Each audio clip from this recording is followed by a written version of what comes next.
તો આજે આપણે બનાવીશું દૂધીમાંથી નવો નાસ્તો. અને આ નાસ્તો છે આપણે સાવ ઓછા તેલમાં અને ઝટપટ બનીને તૈયાર કરીશું. અને આ નાસ્તામાં આપણે ભરપૂર દૂધીનો ઉપયોગ કરીશું, તો પણ નાનાથી લઈ મોટા કોઈ પણ ખબર નહીં પડે કે આમાં દૂધનો ઉપયોગ કર્યો છે. અને પચવામાં પણ એકદમ હળવો અને ખાવામાં પણ ખૂબ જ ટેસ્ટી એવો બને છે. તો તમને આ રીતે બતાવું, તમે જોઈ શકો છો એકદમ સોફ્ટ એવો અને એકદમ પંચ એવો બન્યો છે. તો ચાલો બનાવીએ. તો તેના માટે વજનમાં જુઓ તો 250 ગ્રામ જેટલી દૂધી લીધી છે. અને દૂધીનો સાલનો ભાગ છે તે આપણે અલગ કરી દઈશું. તો આ નાસ્તો આપણે 2 વ્યક્તિને સર્વ થાય તેટલો બનાવીએ છીએ, પણ જો તમારે વધારે બનાવવો હોય તો વધારે દૂધનો ઉપયોગ કરવાનો. અને હવે આ રીતે ગ્રેટર લઈ આપણે દૂધીને ગ્રેટ કરી લેશું. તો આ છીણ છે આ રીતે થોડું મોટું રહે એ રીતે રાખવાનું છે. સાવ ઝીણું છીણ નથી કરવાનું, આ રીતે મોટું રહે એ રીતે જ રાખવાનું છે. તો આ રીતે મેં દૂધીને પણ ગ્રેટ કરી લીધી છે. અને હવે સાથે એક બાઉલ લઈ તેમાં અડધો કપ રવો અથવા સૂજી એડ કરીશું. અને સાથે 1/3 કપ જેટલો ચણાનો લોટ અથવા બેસન એડ કરીશું. તો તમારે ઘરમાં કોઈ પણ એક વાટકીનું માપ સેટ કરી લેવાનું. તો તમે જેટલો રવો કે સૂજી એડ કરો એના કરતાં અડધું બેસન એડ કરવાનું. અને આપણે દૂધી ગ્રેટ કરીને રાખી છે તે 1 કપ જેટલી થઈ છે તે આપણે એડ કરીશું. અને સાથે તીખાશ માટે લીલા મરચાં અને આદુને ક્રશ કરી લીધા છે તે એડ કરીશું. તો મરચાં તમારા તીખાશ જોઈએ પ્રમાણે એડ કરવાના. અને 1 ઇંચ જેટલા આદુના ટુકડાને મરચાં સાથે જ ગ્રેટ કરી લીધો છે તે એડ કર્યો છે. અને સાથે લીલા ફ્રેશ ધાણા અને 1 સ્પૂન જેવી કસૂરી મેથી લીધી છે, તેને આપણે આ રીતે મસળીને એડ કરીશું. તો કસૂરી મેથીનો સ્વાદ છે આ નાસ્તામાં ખૂબ જ સારો આવે છે. પણ જો તમારી પાસે ફ્રેશ મેથી હોય તો તમે તે પણ એડ કરી શકો છો.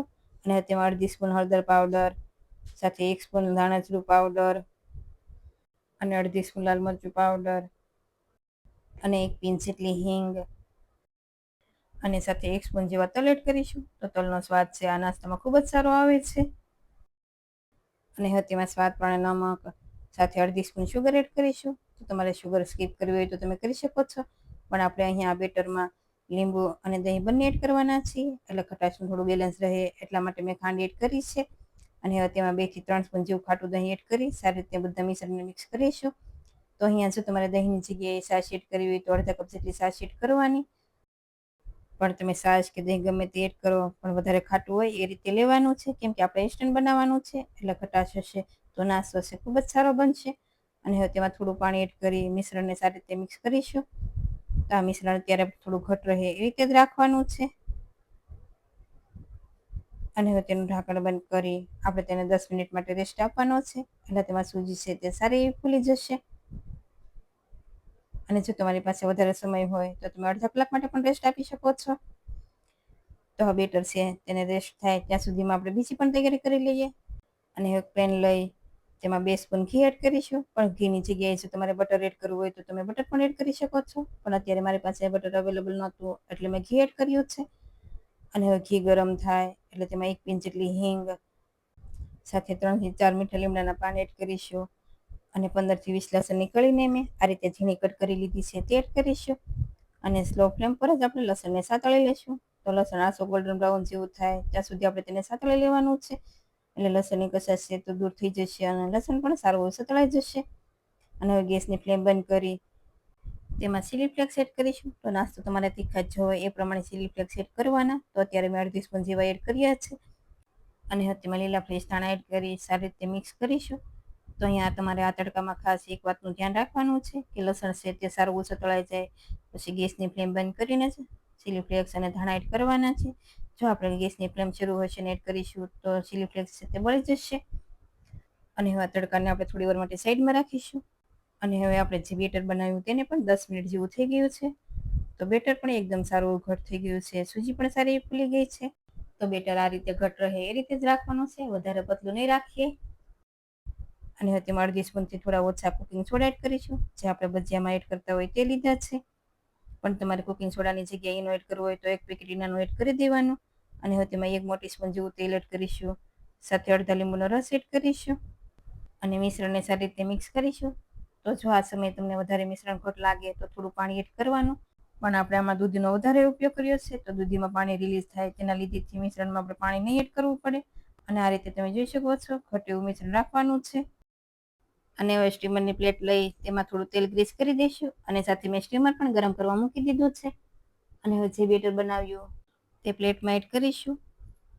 તો અત્યારે મેં 1 પ્લેટ થાય તેટલું જ બેટર બનાવ્યું છે, પણ જો તમે વધારે નાસ્તો બનાવતા હો તો પ્લેટમાં એડ થાય એટલા બેટરમાં જ ઈનો કે સોડા એડ કરવાના, એટલે નાસ્તો છે તમારો ખૂબ જ સારો બનશે અને એકદમ સ્પોન્જ જેવો પણ બનશે.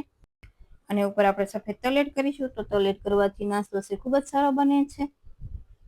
અને સાથે આપણે જે લસણ અને ચીલી ફ્લેક્સ સાતળીને રાખ્યા તે એડ કરીશું. તો અત્યારે આપણે 1 સ્પૂન જેવું લસણ ઉપર એડ કરીશું અને બીજું લસણ આપણે ઢોકળા સ્ટીમ થઈ જાય પછી ઉપર એડ કરીશું. પણ જો તમે લસણ ન ખાતા હો તો તમે સ્કીપ પણ કરી શકો છો.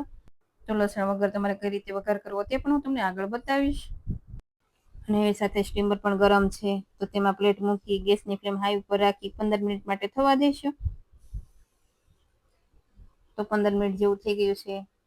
તમે જોઈ શકો છો નાસ્તો પણ સારો સ્ટીમ થઈ ગયો છે. અને હવે આ રીતે આપણે ચપ્પુથી ચેક કરીએ તો તમે જોઈ શકો છો ચપ્પુ પણ એકદમ સારું ક્લીન આવે છે. તો આપણે નાસ્તાને નીચે લઈ લેશું અને હવે તેના ઉપર આપણે જે લસણ સાતળીને રાખ્યું તે એડ કરીશું. પણ જો તમે લસણ ન ખાતા હોય તો તમારે તલ અને રાઈનો વઘાર કરીને પણ તમે એડ કરી શકો છો. અને હવે ગરમા ગરમ નાસ્તા ઉપર આપણે લસણ સાતળેલું છે તે બધું એડ કરી દઈશું. અને જો આના ઉપર તમારે ચીઝ એડ કરવું હોય તો આ ગરમા ગરમ નાસ્તો હોય ત્યારે જ તેના ઉપર ચીઝ પણ એડ કરી શકો છો. તો જોતા જ ખાવાનું મન થઈ જાય તેવો કલરફુલ નાસ્તો પણ તૈયાર છે. અને જો તમે આ રીતે એકવાર બનાવી લીધો તો આ જ રીતે બનાવો છો એટલો ટેસ્ટી બન્યો છે. અને નાસ્તો નોર્મલ એવો ઠંડો થાય એટલે આ રીતે તેના પીસીસ કરી લેશું. પણ જો તમારે સરસ ટુકડા કરવા હોય તો પણ તમે કરી શકો છો. તો હું આ રીતે ટ્રાયેંગલમાં કટ કરું છું અને આ નાસ્તાને તમે ગરમા ગરમ સર્વ કરો ટોમેટો કેચઅપ કે ગ્રીન ચટણી સાથે ખૂબ જ સારો લાગે છે. તો જો કંઈ ઉનાળાની ગરમીમાં કંઈ ટેસ્ટી એવું અને હલકું ફૂલકું ખાવું હોય તો માત્ર 1 જ સ્પૂન તેલમાં તમે આ રીતે નાસ્તો બનાવીને તૈયાર કરી શકો છો. તો અમુક માપ અને અમુક ટિપ્સ અને ટ્રિક્સથી જો નાસ્તો બનાવીશું તો નાસ્તો છે ખૂબ જ સારો બનશે. તો તમને બતાવો આ રીતે તમે જોઈ શકો છો એકદમ સોફ્ટ એવો અને એકદમ સ્પોન્જ જેવો બન્યો છે. તો જો તમે આ રીતે ક્યારે દૂધીનો નાસ્તો ન બનાવ્યો હોય તો એકવાર જરૂરથી ટ્રાય કરજો. જો તમે પહેલી વાર બનાવતા હશો તો પણ પરફેક્ટ એવો બનશે. તો નાનાથી લઈ મોટા બધાને ભાવે તેવો દૂધીનો નાસ્તો પણ તૈયાર છે. તો તમને આ રેસીપી કેવી લાગી તે મને કમેન્ટમાં કહેજો. અને જો રેસીપી ગમે તો વિડીયોને લાઇક કરજો, શેર કરજો અને મારી ચેનલને સબસ્ક્રાઈબ કરજો.